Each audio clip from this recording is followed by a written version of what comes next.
보이지 않는 것을 믿으려고 하라. 보이지 않는다고 안 믿으면 안 돼. 백면이 불여일견이라는 말이 있습니다, 물론. 그렇지만 글 쓰는 사람은요, 보이는 걸 다 믿어야 돼요. 보이지 않는 것까지. 그래야 글을 쓸 수가 있습니다. 보이는 것만 딱 쓰고 하면 거좀 수필에 가깝죠. 지금 수필도요, 거의 시적으로 지금 다가가고 있습니다. 전체 수필, 그 기름에 그 시의 맥락으로 흐르고 있어요. 네. 그 정도 글이 어렵게 됐습니다. 자, 첫 번째인데요. 꽃만 보지 말고 꽃을 피우게 하는 모든 것을 생각해야 돼요. 참 어려운 말이죠. 꽃만 보잖아요. 근데 꽃을 피우게 하는 것들이 얼마나 많겠습니까? 진짜. 이거를 통찰력이라고 할 수도 있어요. 통찰력은 뭐냐면요. 알을 보고 새를 생각하는 거예요. 알만 봐도요. 아, 이건 메추리. 이거는 꿩. 아, 꿩을 생각하는 거예요. 이건 닭. 닭. 네. 그러니까 이 통찰력이라는 게 굉장히 무서운 거예요. 어떤 것을 보면은 다 아는 거예요.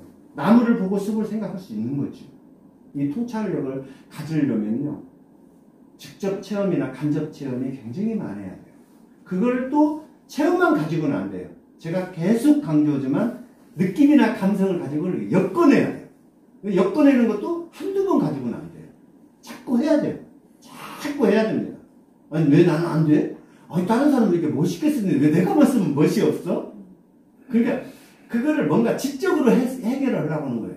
그냥 지적으로 하려고 하지 말고요. 느낌이나 감성으로 쓰려고 노력하면 돼요. 그러면 쉬워요. 그럼.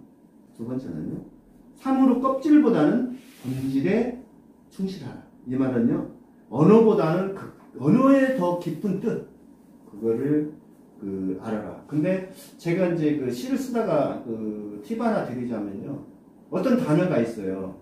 한자를 멀리 하라고 항상 그러거든, 제가. 근데 이제 어떤 한자를, 그 단어의 한자를 보면요. 그 한자 속에 답이 있는 게 많아요. 예를 들면, 죽을 사자가 있다. 그럼 죽을 자자 한자로 읽게 되면 간단하잖아요. 저녁 석자에다가 칼도자예요. 빗으로 날려버리는 거예요. 그리고 이렇게 땅 아래다 묻어버린 거예요. 그게 죽을 사자예요. 이 일자로 딱 돼 있는 거다 저녁 석자에다 빗숫자를 딱 쓰잖아요. 그러니까 땅 아래, 저녁에 그냥 이렇게 땅 아래 묻어버리는 거예요. 그러니까 사자를 생각하면, 한자를 그런 쪽으로 생각하면요. 좀 더 많은 뜻을 거기서 캐치할 수가 있어요. 형상에 흔들리지 말고 혼을 불러 넣어라. 대단한 거예요. 형상이라는 것은요. 물건의 생긴 모양이나 상태, 마음속의 관념, 표현 수단을 형상이라고 해요. 또 방식에 고민하지 말라. 글을 쓰는데 뭐 꼭 기승전결만 생각해서 쓰지 마세요. 느끼나 감성으로만 쓰면 됩니다. 그리고 마지막에 내 목적, 쓰는 내 시의 목적, 수필의 목적, 그 목적을 마지막에 나의 말로 집어넣으면 되는 거예요. 네. 근데 이제 약간 지적으로 해결하려고 하는 그런 시가 있어요. 시는 좋습니다. 한번 읽어보겠습니다. 책에 담을 수 없는 여자예요. 사람을 어떻게 책에 담을 수 있겠습니까? 미안해요. 당신을 윤리책에 담으려 했어요. 윤리라는 게 그렇잖아요. 사람으로서 마땅히 지켜야 할 도리를 다룬 책이 윤리책이에요. 당신의 신발을 신발장에만 가두려 했으니 당신은 얼마나 답답했을까요? 지적인 말이죠. 미안해요. 당신을 수학책에 담으려 했어요. 당신은 모든 걸 계산하려고 했으니 당신은 얼마나 지루했을까요? 미안해요. 당신을 국어책에 담으려 했어요. 당신을 그렇고 그런 이야기 속에 살게 했으니 당신은 얼마나 심심했을까요? 미안해요. 당신을 음악책에 담으려 했어요. 당신의 눈에 들리지 않는 음표들만 늘어놓았으니 얼마나 짜증났을까요? 여기서 음표는 뭐일까요? 잔소리예요. 네. 정말 미안해요. 당신을 책에 담을 수 없는 여자인데 당신은 책이 아닌 이렇게 내 앞에 서 있는데 나는 그동안 뭘 하고 있었던 거죠. 그러니까 윤리, 수학, 국어, 음악에 자기 부인을 다 가둬놓고 살으려고 했어요. 오 정말 미안해요. 또다시 당신에게서 답을 구하려 했네. 그러니까 이거는 공식에 의해서 써졌잖아요. 감동이 없어요 사실은. 아 그렇구나 이제 이런 정도예요. 어떤 느낌이나 감정으로 호소가 된 게 아니에요. 이번에는요 귀뚜라미입니다. 조금 전 시절이 좀 늦어버렸네요. 우리 귀뚜라미를 우리 그 손수철 선생님께서 낭독해드리겠습니다. 귀뚜라미. 저녁이면 표정 없는 것들 소란하기 시작했다. 날개를 비벼 자작나무 골목에 소리를 골고루 나누어준다. 왜 가슴으로 사랑했느냐? 87개의 건반을 지나 마지막 건반을 두드리려는 순간 기어이 견뎌낸 슬픔을 쏟고 말았다. 얼마나 아름다운 비명인가. 이를 지켜보고 있던 페이지 터너가 무대 뒤로 사라진다. 창문을 열었다 닫으면 소리가 잘리는 것처럼 화음인가 단절음인가. 살아보니 알겠다. 살아내는 일이 날개를 비비듯 때로는 손을 비비는 일이라는 것을. 하루가 저무는데 나는 어떤 노래를 불러야 하나. 불안한 고요 속에서 귀뚜라미가 울었을 뿐인데 다시 가을. 저녁이면 표정 없는 것들 소란해지기 시작했다. 저녁이면 귀뚜라미 울어요. 또 날이 흐려도 석축 같은데 그런 속에 귀뚜라미 울고 있습니다. 소란 한번 알아보세요. 소란은요 시끄럽고 어수선한 것을 소란이라고 하죠. 소동 시끄럽게 떠드는 것이 소동이에요.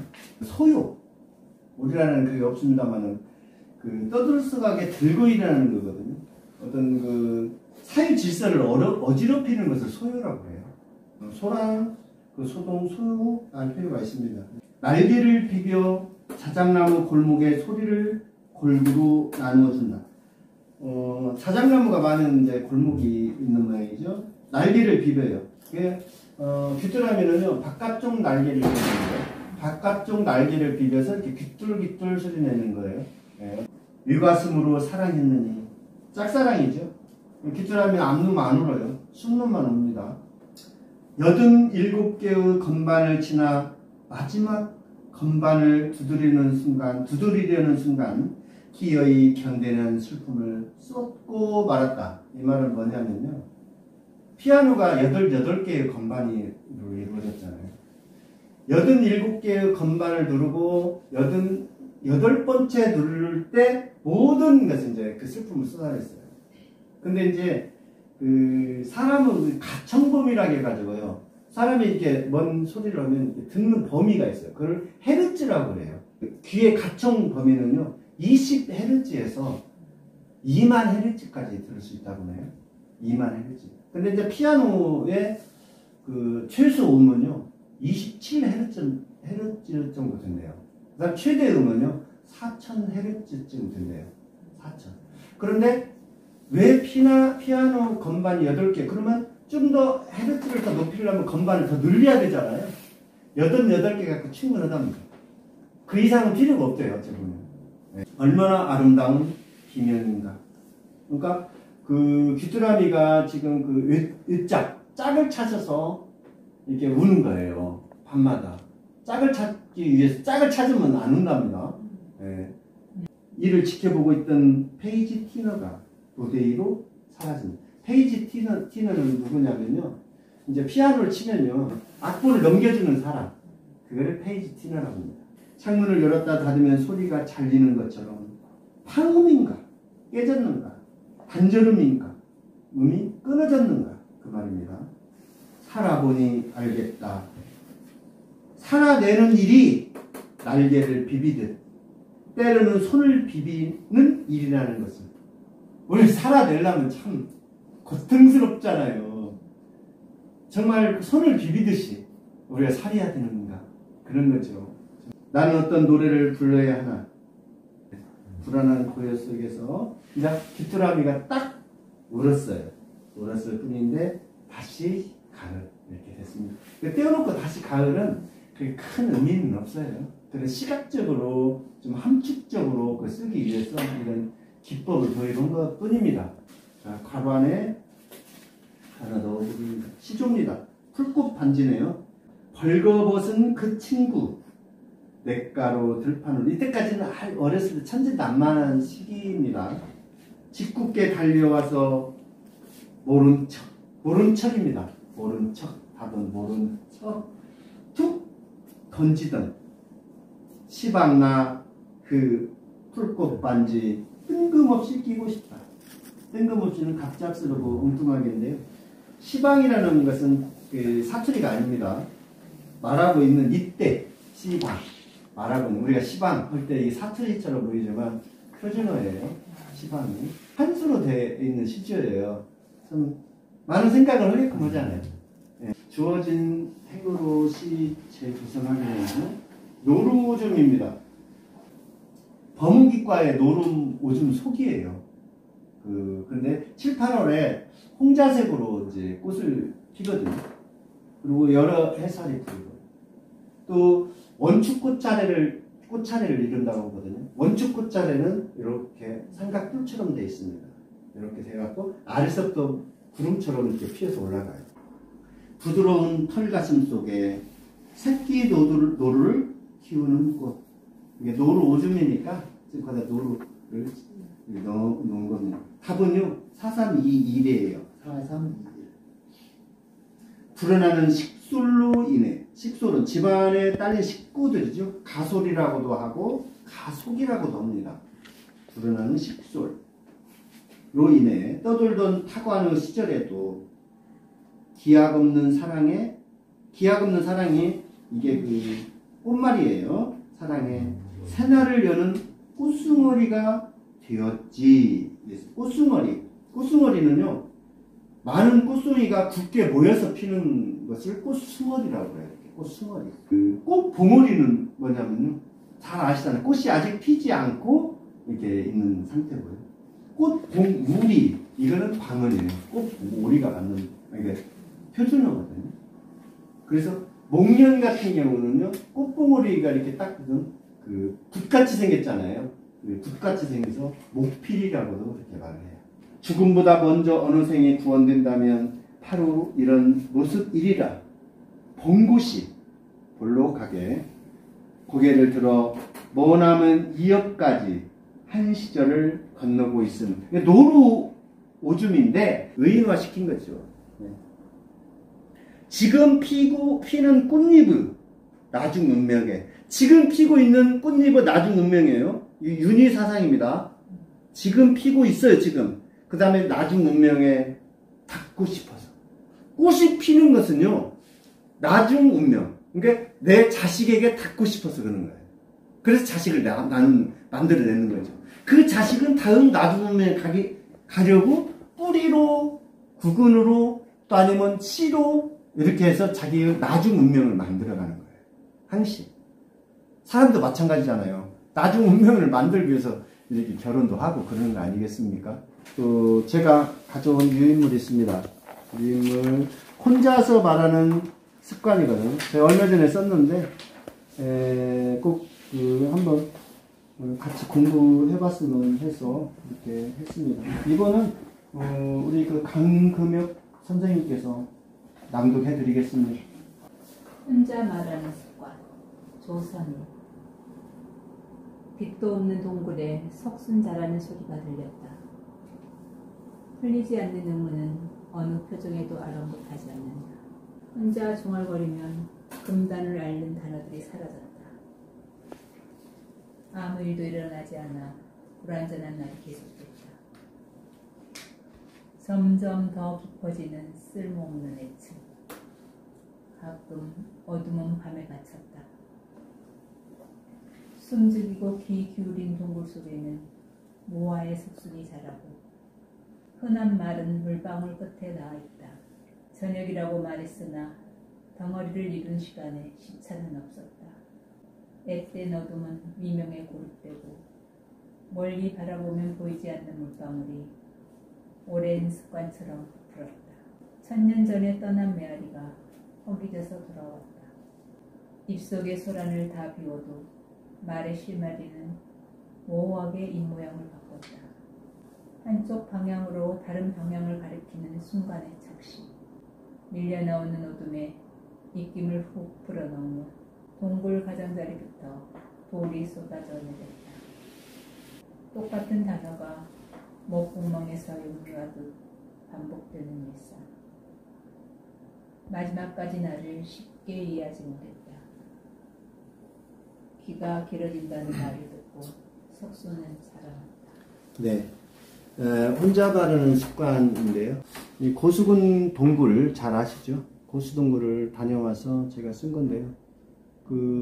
괜찮은 자료가 될 것 같아서 썼습니다. 빛도 없는 동굴에 석순 자라는 소리가 들렸다.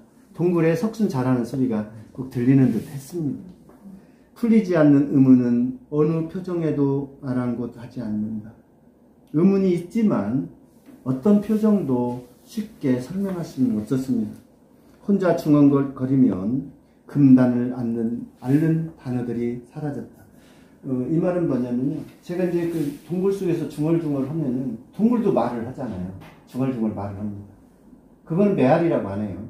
말을 하는데 제가 말을 하면 할수록 이거 1000년 됐네? 2000년 됐네 하니까 어떤 금단, 그 속에서 나오지 못했던 그런 어떤 경계선 밖으로 나오지 아니할 말들까지 같이 나오는 듯 했어요. 그래서 이거를 이렇게 표현한 겁니다. 아무 일도 일어나지 않아 불완전 날이 계속. 그렇죠. 고요하고 적막하고 아무 일도 일어나지 않으면 왠지 불안한 사람들이 있습니다. 일어나지 않아서 불안한 거예요. 일어나서 불안한 게 아니에요. 사람은 대체적으로 심리 상태는 어떤 일이 안 일어났을 때 불안하대요. 그래서 한 번씩 체크를 해야 된다고. 건강 체크, 가족 간의 어떤 그런 것들, 모든 것들을 체크를 한 번씩 해가야 돼요. 점점 더 깊어지는 쓸모없는 예측. 가끔 어둠은 밤에 갇혔다. 어둠이라는 것은요, 다 밤에 갇히고 말아요. 숨죽이고 귀 기울인 동굴 속에는 무화의 석순이 자라고 흔한 말은 물방울 끝에 닿아 있다. 이 말은 뭐냐면요, 무화, 꽃 피지 않는 무화과라고 하잖아요. 무화과는 무화과 속에, 그래서 꽃이 없다 해서 무화잖아요. 무화, 꽃이 없다. 근데 사실은 무화과를 딱 열으면 그 속에 꽃이 있잖아요. 아름다운 꽃이. 그러니까 무화의 석순이, 꽃도 없는 석순이 자라요. 자라는데 흔한 말들, 똑똑똑. 동굴에서 가장 흔한 말은 똑똑똑입니다. 물방울 떨어지는 거죠. 저녁이라고 말했으나 덩어리를 이룬 시간은 시차가 없었다. 앳된 어둠은 미명에 고립되고 멀리 바라보면 보이지 않는 물방울이 오랜 습관처럼 부풀었다. 제가 그렇게 표현을 지금 하고 있는 겁니다. 1000년 전에 떠난 메아리가 허기져서 돌아왔다. 1000년 전에 똑똑하던 그런 메아리, 그가 이제 살짝 들리는 듯 했다, 그 말이죠. 허기졌다는 겁니다. 들리는 듯 했다. 입속의 소란을 다 비워도 말의 실마리는 무하게 입을 바꿨다. 한쪽 방향으로 다른 방향을 가리키는 순간 착시. 밀려나오는 어둠에 입김을 훅 불어넣으면 동굴 가장자리부터 돌이 쏟아져 내렸다. 제가 이제 동굴을, 고수동굴이 한 700m 정도 되거든요. 아직 개방하지 않은 것도 있더라고요. 돌아 나와서 이제 입김이, 이제 그 속에서는 몰랐잖아요. 동굴 입구로 오면 입김이 그때서 보이더라고요. 제가 이제 체온이 낮아, 이제 이렇게 입김이 이렇게 하니까, 훅 부르니까 동굴 입구 이제 그렇게 쏟아지는 것 같이 느껴졌습니다.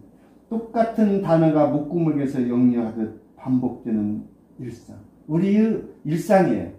하루 또 내일이면 또 똑같이 업무하고 똑같이 출근하고 똑같이 퇴근하고 날마다 반복되는 거죠. 마지막까지 나를 쉽게 이해하지 못했다. 귀가 길어진다는 말을 듣고 석수는 자라는다. 석수는요, 귀가 길어진다는 말을 듣고 자라는데, 이렇듯 시는 알듯 모르게 이렇게 이런 정도로 써야지. 이거를 뻔히 다 알려주면 시로서 존재 가치는 약간 없어져요. 그래서 저는 꼭 감히 이런 말씀 드려요. 시를 한 번에 딱 읽고 다 이해하면은 그 시가 조금 얕다. 그런 얘기를 합니다. 최소 3번 정도는 읽어야, 아, 그거 할 줄 모르고, 근데 재밌네? 이렇게 써야 돼요. 이제 제가 써서 그런 게 아니고요. 상당히 잘 써진 시입니다. 내 머릿속에 있는 것만 가지고 이걸 해결하려고 하면은 시가 잘 해결 안 될 때는 남이 써놓은 시 좋다고 생각하는 것을 옆에다 놓고 항시 이렇게 읽어보면서 그 단어도 좀 차용할 수 있으면 단어도 가지고, 단어를 차용하는 것은 표절이 아닙니다.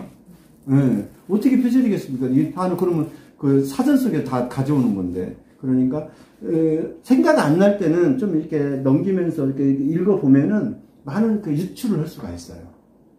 내 머리로만 모든 것을 이렇게 쓰려고 하면은 힘이 들어요. 자, 첨삭하기네요.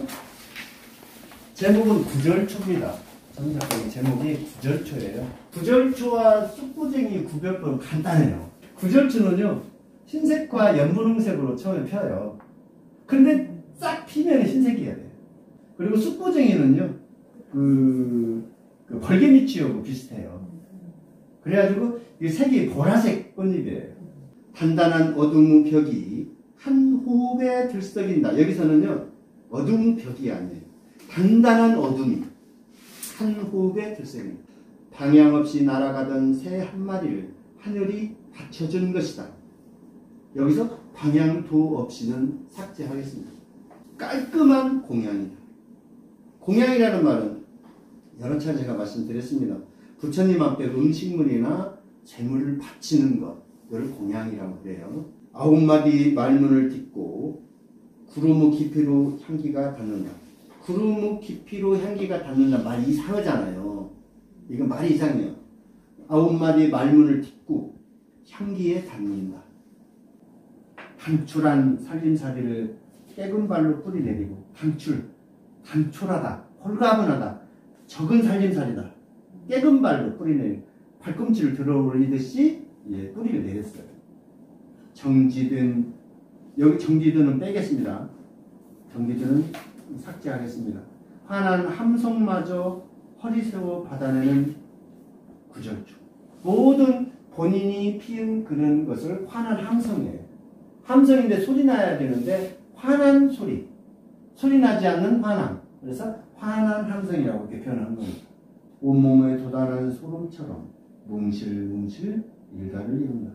숨가쁘게 밀어내지 않아도 기꺼이 서로를 끼얹는 빛을 조합. 이 말은 뭐냐면요, 뭉실뭉실 구절초가 다 폈는데 그것이 하나로 딱 통일을 시켜서 전체 구절초밭이 아름답게 만들어집니다. 또 구름이 내려와서 있는 것처럼, 안개가 자욱이 낀 것처럼 온 산을 그렇게 만들어준다는 거예요. 예. 술품의 문턱을 넘는 가슴만 더워 팔딱팔딱 심장 소리. 행여 그가 그리웠을까가 아니고요, 팔딱팔딱 심장 소리가 지금 나요. 행여 그가 당도했을까, 행여 그가 왔을까, 이렇게 표현을 해줘요. 네. 그거는 이제 선생님들이 어떤 표현을 해도 상관없습니다. 9마디 손가락이 다 아프다 그랬어요. 호수 9마디에서 여기를 9마디 손가락이 다 아프다, 이거는 필요가 없어요. 이거 지워버리고요. 원문은 이렇게 썼어요. 원문. 그냥 선생님들은 다르게 할 수도 있어요. 9마디 손가락이 다 아프다를 꽃을 9굽이에서 아득한 생길이 보인다. 원문을 이렇게 써 있어요. 구절초를 알아봤습니다. 그래서 이 첨삭하기는요, 전체를 안 고칠 수도 있고요, 전체를 버릴 수도 있고요, 또 일부 단 하나만 바꿀 수도 있는 거예요. 그러니까 첨삭하기를 잘 해야 돼요. 자, 부분감상이네요. 부분감상은요, 흙 잡는 거미예요. 그래서 거미는 다리가 4쌍이에요. 거미는요. 4쌍. 이게 다리가 8개죠. 거미는 8개예요. 개미는 몇 쌍일까요? 개미. 누가 그랬어요? 오, 잘하시네요. 역시 선생님이라 틀린가 봐요. 3쌍입니다, 개미. 개미는 3쌍인데요. 나비, 잠자리, 벌, 이런 게 다 3쌍이에요. 나비, 잠자리, 벌. 여기 나는 거 다 6개죠, 다리가. 근데 내가 한번 물어볼까요? 여왕개미는 몇 년이나 살까요? 여왕 벌도 있고 여왕 개미도 있잖아요. 여왕개미는요, 30년까지 산답니다. 근데 이 집에서 여왕개미 주변에서 이러는 개미들은 3년까지 산대요. 이 속에서, 그 내부에서. 근데 여기 다니는 게 일개미라고 하잖아요. 일개미를 하다가 퇴출 죽기 전에 다 나온대요, 이렇게. 그랬더니 일만 하는 거예요, 이렇게. 근데 그게 일개미인데요. 일개미는 보통 몇 주, 고작 일주에서 한 3주 이렇게밖에 못 산대요. 어차피 죽을 개미들이 나와서 돌아다닌대요, 이렇게. 네, 그리고 개미는요, 교미를 하면 바로 죽는 거예요, 좀 이따가. 퀴즈를 하나 내볼게요. 개미는 곤충입니까, 동물입니까? 그 머리와 가슴만 있는 것을 절지동물이라 그래요. 거미가 머리와 가슴만 있어요. 그 다음에 그 거미는 예를 들면 거미 강이라고 한대요. 원래 그 강이라는 것이 있대. 종속 과목 강문계 이렇게 이게 동식물 분류표가 있어요. 종속 과목 강문계 해가지고 그 강 속에 들어간대요. 분류를 따로 해요. 그래서 진드기나 진해나 개 이런 것들을 절지동물입니다. 그게 처음 알으셨을 거예요. 자, 좋은 시 한번 알아보겠습니다. 달덩이가 창에부터 누런 진액을 흘렸다. 달덩이가요, 지금 떴어요. 창에 붙어 있죠. 이쪽에서 보면은 어머니는 마른 풀잎 같은 기침을 자주 내뱉었다. 이게 진액을 흘리고 기침하고 똑같았죠. 그럼 저 달덩이는 누구예요? 어머니잖아요. 어머니. 네. 저 달덩이가 돌아가신 어머니겠죠. 네. 그때마다 등잔불이 자주 흔들렸다. 밤이면 배수비 빈몸으로 울었다. 돌아놓은 어머니 등은 무덤처럼 둥글고 검었다. 그랬습니다. 그러니까 돌아가신 어머니를 생각하고 글을 썼는데 참 잘 써진 글이라고 생각합니다. 두 번째는요, 포스트잇입니다. 군데군데 빠져나간 기억의 퍼즐. 낱말이나 도형, 숫자를 이용해서 어떤 놀이를 하는 것을 퍼즐이라고 하죠. 간신히 더듬어 메모지에 깨알같이 적어놓는다. 붙잡힌 기억 조각, 그 노란 날개들이 냉장고 문을 여닫을 때마다 다시 멀리 날아갈 듯 팔락거린다. 망각의 벽면을 다닥다닥 메운 포스트잇 이랬어요.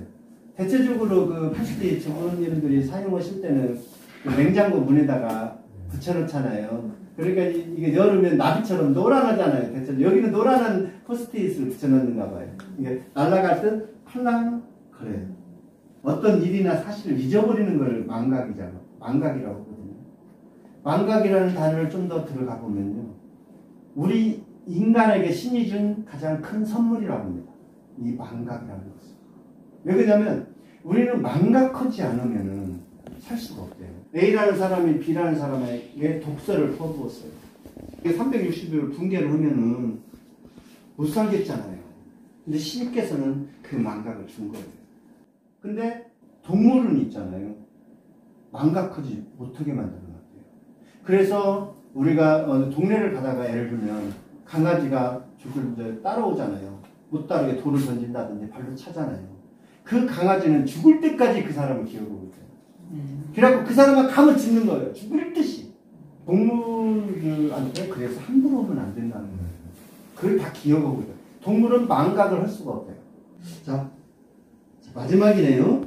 짧은 천국입니다. 천국이 있는데 짧대요. 참 재밌잖아요. 이렇게 표현을 해야 돼요. 이렇게. 자꾸 이렇게 언어를 개발을 해갖고 형용사를 그 명사 앞에나 어떻게 붙여서 어떻게 이 단어를 재미있게 만들 것인가 연구도 좀 해야 됩니다. 빛은 저 담장을 넘어야 하는 운명이다. 빛에게 곡선 같은 도피처럼. 빛 없어요.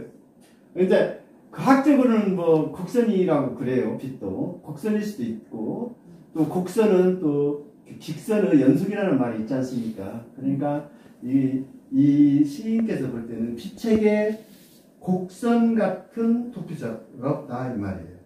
그러나 그 직선 같은 도피처가 없다 이렇게 말할 수도 있고요. 곡선 같은 도피처. 곡선 속에는 도피처가 들어있는데 빛은 항상 일자로 딱 직선을 수직으로 내려오기 때문에 도피처가 없이 그냥 적나라하게 내려온다 그 말입니다. 그래서 오늘은 그 시인은 발견자이다. 또 우리가 글을 쓸 때는 보이는 것만 쓰지 말고 보이지 않는 것까지 개념을 포괄적으로 생각해서 단어 조합을 잘 이루어야 한다는 그 내용으로 오늘 그 수업을 해봤습니다. 다음 시간까지 건강하게 잘 계셨으면 좋겠습니다. 이만 마치겠습니다.